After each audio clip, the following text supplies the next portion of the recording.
Hello all, welcome to my YouTube channel. तो आज के वीडियो में हम लोग बात करने वाले हैं अज्योर रेपोस के बारे में, जिसको बोलते हैं रेपोजिटरी।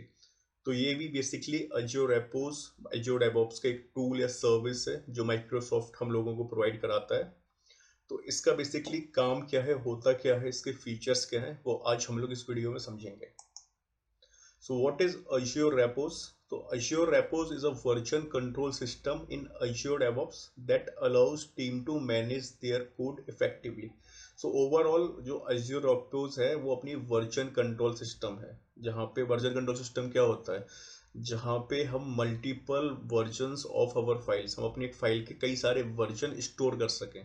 तो एक बेसिकली सेंट्रल रेपोजिटरी सिस्टम मिल जाता है हम लोगों को Azure Repos के द्वारा, जहाँ पे हम अपने एप्लीकेशन के सोर्स कोड को और उससे रिलेटेड जो भी डॉक्यूमेंट्स हैं या फाइल्स हैं उनको स्टोर कर पाते हैं। और अगर हम कोई भी उसमें चेंजेस करते हैं तो उस प्रॉपर जो चेंज होता है उसका एक नया वर्जन क्रिएट हो जाता है। तो इसलिए उसको बोलते हैं वर्जन कंट्रोल सिस्टम।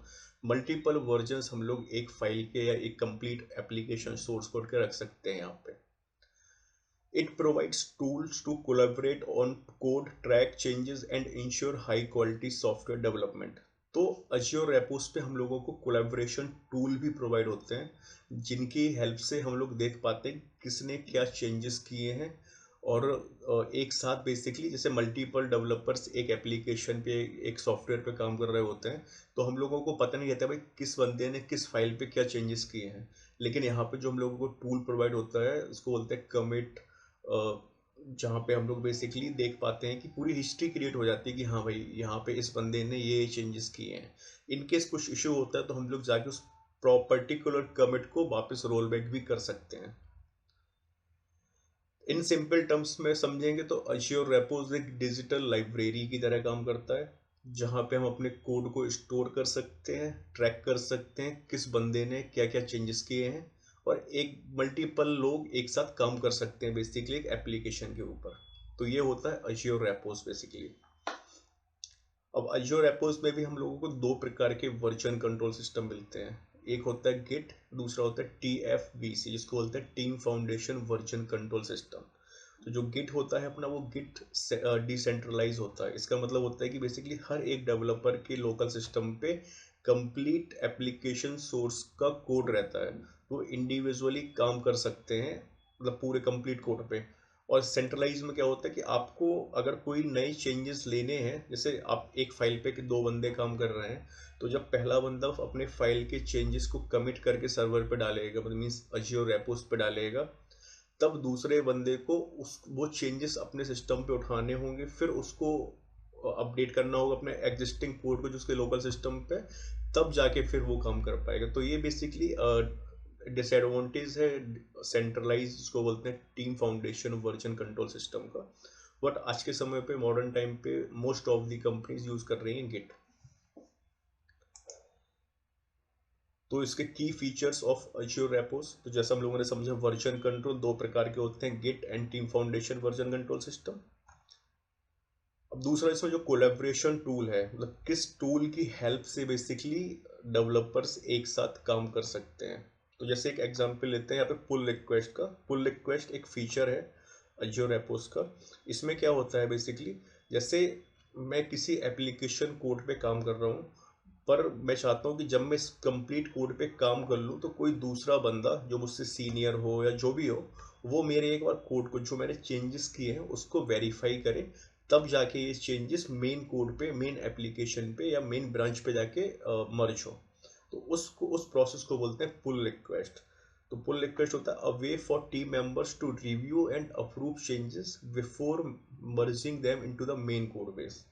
तो बेसिकली एक प्रकार का रिव्यूअर और अप्रूवर यहाँ पे पुल रिक्वेस्ट के द्वारा लगा देते हैं कि हाँ, इस बंदे को अगर हम लोगों ने अप्रूवर या रिव्यूअर सेट किया है, तो जब वो आपके चेंजेस को वेरीफाई कर लेगा, उसके बाद ही वो अप्रूव करेगा, तब जाके आपका कोड मर्ज होगा मेन कोड बेस से।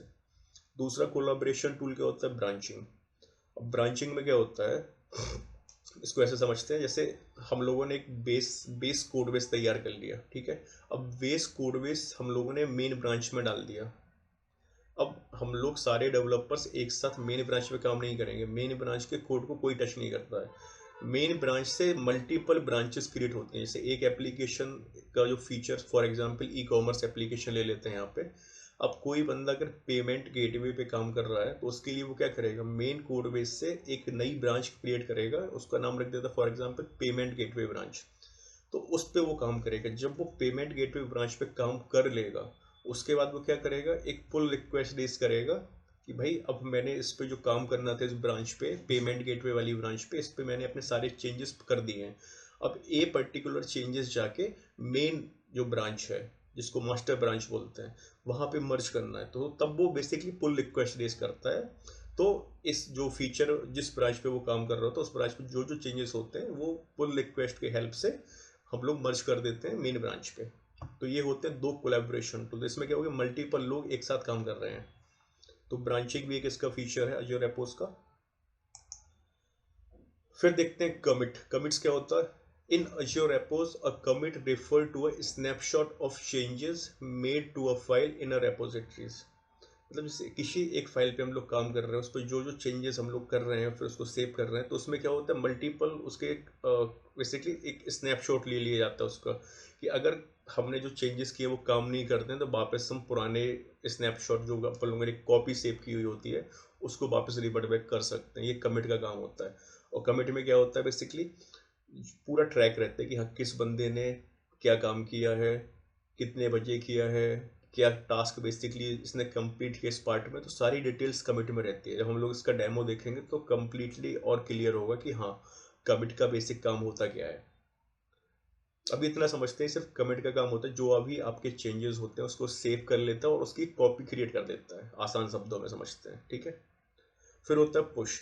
अब हम लोगों ने कमिट कर लिया, लोकल कॉपी को शेप कर लिया। अब ऐसा तो है नहीं कि हम लोग डायरेक्ट जाके अज़ूर रेपोस पे ही काम करेंगे।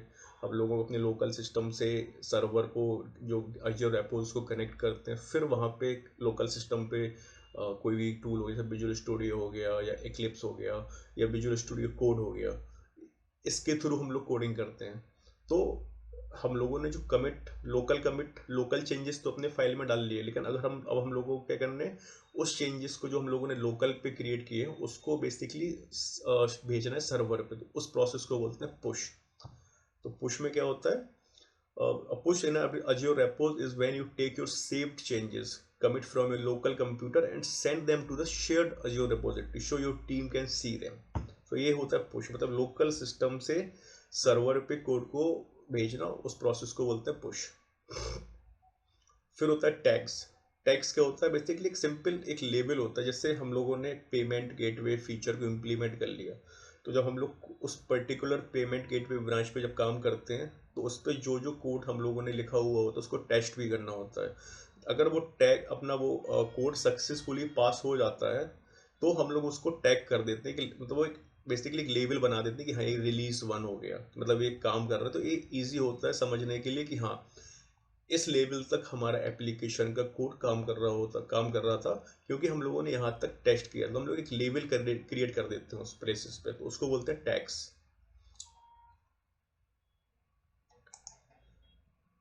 अब देखते हैं कि how Azure repos helps team, मतलब ये बेसिकली टीम्स की हेल्प कैसे करती है। तो पहला तो वेरी क्लियर है कि सेंट्रलाइज कोड रेपोजिटरीज है। सारा का सारा एप्लीकेशन का जो भी कोड है हमारे एक सेंट्रल लोकेशन पे है, और उसको कोई भी टीम मेंबर जिसको ऑब्वियस सी बात, जिसको परमिशन होगी उस ब्रांच पे या उस रेपोजिटरी पे, वही उसको एक्सेस कर पाएगा। तो एक सेंट्रल लोकेशन पे मल्टीपल लोग जाके उस कोड बेस पे एप्लीकेशन पे काम कर सकते हैं। दूसरा वही इम्प्रूव्ड कोलैबोरेशन, जैसे जो फीचर था इसका पुल रिक्वेस्ट ब्रांच, तो इसकी मदद से क्या है कि मल्टीपल लोग एक साथ काम भी कर रहे हैं और अपने कोड को रिव्यू भी कर रहे हैं। उससे क्या होता है, कोड क्वालिटी भी इम्प्रूव हो रही है, उस पर बग्स कुछ होती हैं तो अर्ली डिटेक्ट हो जाती हैं। तो ये इम्प्रूव कोलैबोरेशन हो गया। और इनहेंस कोड क्वालिटी, ऑब्वियस सी बात है जब अपना कोड हमने जो लिखा है वो कोई हमसे सीनियर बंदा उसको रिव्यू करेगा, तो ऑब्वियस सी बात है जो फाइनल कोड जाएगा हमारा मेन ब्रांच पे, उसकी कोड की क्वालिटी अच्छी होगी। तो हम उससे कोड क्वालिटी अच्छी होगी तो हमारी एप्लीकेशन अच्छा परफॉर्म करेगी। Increase productivity, integration with other Azure DevOps to like Azure Boards and Azure Pipelines streamline the development process. तो इसके साथ बेसिकली इंटीग्रेट भी हो जाता है। जैसे हम लोग for example payment gateway feature पे काम कर रहे हैं। तो उस पे जब हम काम कर रहे हैं तो बेसिकली हम लोगों ने अज्योर बोर्ड जो पिछली वीडियो में समझा था, वहाँ पे उस बेसिकली काम को करने के लिए कि यूजर स्टोरी या एक टास्क क्रिएट किया होगा, तो उसको भी हम लोग लिंक कर सकते हैं कि हाँ भाई ये वर्क आइटम था, इस पर काम हुआ है और ये चेंजेस हम लोगों ने सर्वर पे डाल दिए हैं। तो ये बेसिकली हेल्प करता है टीम्स को। अब देखते हैं अगला क्या है, common use cases of Azure repos. तो collaborative development, multiple developers working on a same project can use branching and merging to collaborate seamlessly। तो बहुत सिंपल सा है। कंटिन्यूस इंटीग्रेशन, अज्योर रेपोस हमारी अज्योर पाइपलाइन के साथ काम करती है, तो हम लोग कंटिन्यूस इंटीग्रेशन सेटअप कर देते हैं, जहाँ पे बेसिकली कोई भी कमिट, कोई भी चेंजेस हमारा जब सर्वर पे जाता है तो एक ऑटोमेटिक बिल्ड ट्रिगर हो जाता है, जिससे हमारा क्या होता है कि जो कोड की टेस्टिंग होती है वो फास्ट हो जाती है। ओपन सोर्स प्रोजेक्ट पे भी यूज़ कर सकते हैं। जैसे अज्योर रेपोस में जब हम लोग प्रोजेक्ट क्रिएट करते हैं तो हमारे पास दो ऑप्शन होते हैं, एक होता है पब्लिक प्रोजेक्ट, एक होता है प्राइवेट प्रोजेक्ट।